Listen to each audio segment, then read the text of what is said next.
All right, I've got probably 2 of those logs processed down into some beams. There's a bottom layer and then that top layer, and then these are some that I ripped down in the middle with a chainsaw. And over here, I think I'm gonna have to rip 2 of these down with a chainsaw. Whenever I get them up to the edge, they're so round that cutting off of the edge of them doesn't really work too good for me because they're so big. I might be able to get away with that one right there, to just put it on the saw because it's got a sloped edge. Maybe this one too, but this one's so tall, I'll probably have to rip it down the middle too as well. So anyway, did work on the saw yesterday, put a brand new blade on there. The other one ended up snapping on me, and they do that. So, and I've got the slack turned off of it so that I won't stress the blade out. And there we go. So put that all back on there and put this reinforcing plate on here, keep the drag from being on there. So we should be good to go for reselling tomorrow. Got birthday for the granddaughter today, so we're gonna go for that. Then I'll be back tomorrow and we'll get this thing cutting again. So there we go. I think I've filled that drum up 4 times now. That 15-gallon drum underneath that super dust ebony. And that's 15 gallons of sawdust. My dumpsters are about half full of sawdust. My trash guy probably hates my guts. Sorry about that. Anyway, so there we are. And that resaw table does a real nice job on the cedars. I sawed this up last year. This is from around the log cabin. And some of that will be going for cedar plaques for some of our pinewood derbies from our section events and divisional events, probably for regattas. So a lot of the cedar is going for that. Beautiful wood, again, makes great plaques. I'm getting to where I'm just lasering, then chamfering the edges of them. So looking really good. All right, we're down to 3 logs, and there's the waste full of cracks and splits and stuff. Try to get the most out of most of it, but anyway, there's my blanks, my beam blanks for future wood. And I'm going to touch this blade up with this Dremel and just barely get these where they prick a little bit. And it was just starting to slow down a little bit on some of the cuts of it, and it's still pretty good, but I might be able to get by with just hitting it with a little diamond tooth on it, because it's still pretty good. But anyway, I'm going to put a piece of tape on it. I'm going to go around it and hit it with the Dremel real quick. All right, one run down. Them babies are all nice and pricky, and I'm going to hit them 1 time, maybe 2 times around that wipe with that being held there, and then pulling the blade up like this through there. So let me get that done. All right, them little guys are really got a lot of quite a bit sharper. They're like they were when they were brand new. And I'll hit that up, and I am releasing the blade tension when I'm not running the saw. So I'm going to see if I can get it, keep them from snapping so fast. And I've got a couple more logs on the get-go. So I think I'll do 1 more today. All right, getting down to the last few logs, and there's my stack. Some beautiful wood coming out of this stuff. I'm gonna get the big person out there and get her up there on the deal, and there we go.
look at that, you can see a little bit of blade going in different directions. So I'm going to run the Dremel on it and tighten it up. Let everything cool off a little bit. I've been resawing for about 2.5 hours. All right, I'll just check this thing, and I was starting to get a little bit of a curvage in my cuts, so it's time to shut down and put that good old-fashioned sharpness back in that blade. So I turned my saw off, double the turn off on it, and got a pretty good stack of wood going on here. And I'm cutting that all for resawing later. I've got more than I can resaw and kiln right now, so I'm building the kiln to catch up on it. But I'm just getting that down where I can move that stuff, get the bark off of it, straighten it up, and get her to move. So there was like 6 big old logs, a little bit bigger than that one. And so anyway, that's part of the process. So anyway, the blade is getting a little bit dull, and it isn't pricking. It should prick you like a cat's claw. So when it starts making a little bit of waving, a little bit of cutting, you can hear it starting to make a little bit of sound. It's time to get in there and clean it up a little bit. So I'm going to get a piece of masking tape and put it on the weld, wherever that might be. And once I find it, I'll put the good old, right there it is, where the 2 teeth are together. So I'm going to put a piece of masking tape on there and then go around and put the Dremel in it. My other Dremel, it lasted pretty good, but as you can see, it's getting to that point where it's pretty well shot. So I'm going to load up a new one in there, and that'll give me a good sharp blade. I'm also trying to pay attention to taking the slack off of the blade to see if I can get these to last a little bit longer. This will be this resaw of 15, another 12, close to 30 logs, and I don't know, 400 board feet probably. Anyway, so not terribly bad, but the blades, this is my second new one, so that's 2.5 blades into it, and I've sharpened this thing once already. So let me get in here and give it a little cleanup. All right, I think it was my dad said to keep the tool for that works on the handle, a special tool, keep it down there near the plug, tie wrap it on there, and that works good. That way you always got the tool for it right with a tool. So I do that with all my tools. I got to checking the ridge on the back side of this. There's no ridge, so that means I'm not been running my blade too hard, and I've been keeping it sharp. So that's another thing I'm trying to keep from doing, is getting that burr on the back of it. So let me get this sharpened up and get her going. All right, 8 minutes later, they're pretty prickly, but I'm going to go that one step more and hit them with the hone on this edge right here, just the very tip of that edge, and with a 600 grit. So let me get that done. All right, I'm a firm believer in doing that. You just take that thing, hold it up about right here, and then you just run the blade up like this real fast. And of course, I run it around there about twice past the tape. Hold it right here and just run it up there by hand. And man, I'll tell you what, you're talking about cat's claw. That is a cat's claw. So, and it's Collie approved. Right, Miss Collie, by golly. All right, there that big old thing is. It's huge. It's a big old piece of oak. I can't lift it. I can barely lift it up at an angle to get it to slide on top of that thing and then slide it over. So I'm going to come over here and cut this about at that height, shave some of it off of it, and turn it, cut this side of it off and shave some off of it, and then there we go. So blade sharp, she's ready to roll. Let's get that big old girl up there, and this is probably 14 inches on this side here, and maybe 13 or 12 this way right here. So, but this one had the tapering. Some of them were really round, and it'd come up round right here, and I couldn't get through it that far. So I thought I'd probably be able to rip this one without cutting it with a bandsaw or a chainsaw. You know, it's embarrassing whenever I roll that over on that table. The sled's down there, I'll knock that in, and when I discover that I've got to get that back up off of the table to get the sled underneath it, that's when I just shake my head at myself. Fortunately, I didn't do it this time, but I've done it several times before. So now I'm checking for the table being back here before I go with that, because it's a fight to get those things moved around. All right, let me slide it over next to the fence over on this side, And hopefully I'll have enough clearance to get her done. Well, I may be in trouble here. I might just have to loosen that knob off of there to clear this. I'm going to be really, really close. So I'm going to have to watch that, because this is just right there. So we'll see. That's the high point. So if you look at it, pretty tall. So I've got it all the way against the fence. I can't go that way anymore. Let me see where I'm at. I think I'm going to be able to clear it. So let's get her done. Yes, that's what I did. I took that off. And we got room. So I was videotaping that. I ain't going to do it. So let's get her done now.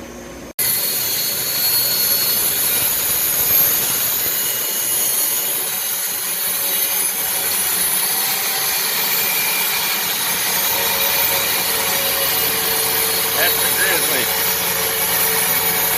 Nice and straight. Yeah, I've got it turned down just a little bit on there, but it's still faster than most people will push it. Normal speed right now. It's not singing, so that's good.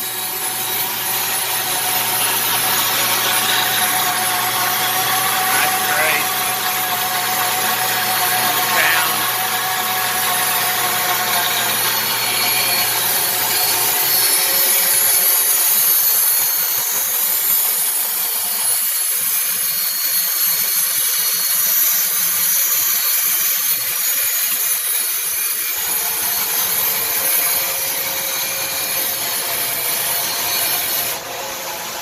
That Frankenstine sled wins again. Right. Shut that thing down. And go for pulling that off of there for right now. That's the littler one, and we'll cut the big one. You know, you put a nice sharp blade on these grizzlies, they make a really smooth cut. And like I said, I'll sharpen that thing twice.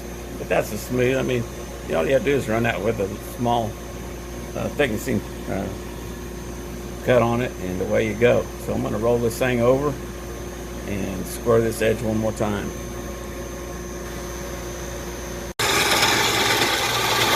And that's 95 pounds away, just pulling that thing back.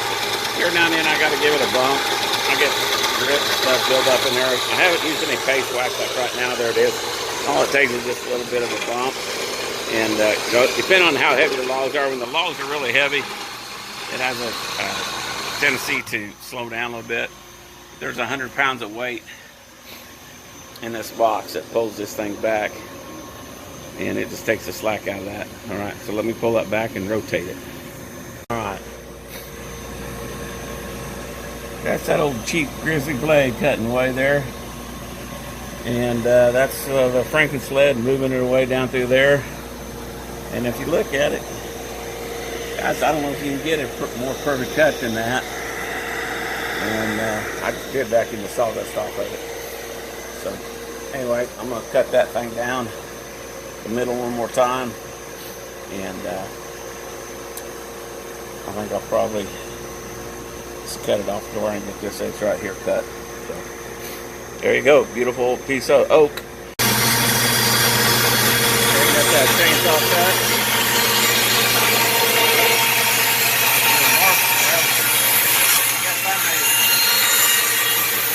Marshall made those one of those cuts, and I made the other cut. Anyway, they were pretty straight. That's a good 8.5 inches of oak.